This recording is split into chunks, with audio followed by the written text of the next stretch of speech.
म अहिले कवारको काम गर्छु है, कवारी गर्छु। तर पहिले म नकमाउँदाखेरि मैले धेरै सपना सोचेको थियो कि ठुलो हुँदाखेरि म यो गर्छु त्यो गर्छु, मेरो धेरै सपना छ, म यो आफ्नो सपना पुरा गर्छु।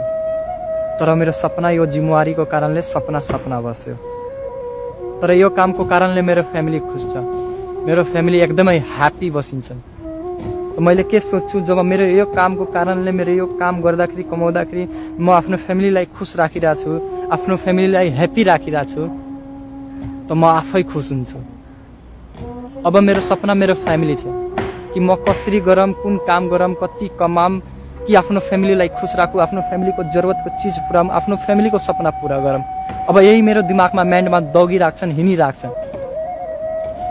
किनकि साथी, तपाईँ जब आफ्नो फ्यामिलीलाई खुस राख्नुहुन्छ नि, तपाईँ आफै हेर्दाखेरि आफ्नो फ्यामिलीलाई ह्याप्पी, तपाईँले यहाँ खुसी मिल्छन्, यहाँ तपाईँ आफै एकदमै ह्याप्पी बस्नुहुन्छ।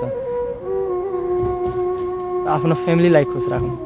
एकजनाको कारणले 4 जना 5 जना 6 जना 7 जना खुस हुँदैछन्। त कमाऊ साथी, कमाऊ। सधैँ भनिरहेको छु, अहिले नि भन्छु, काम गर साथी।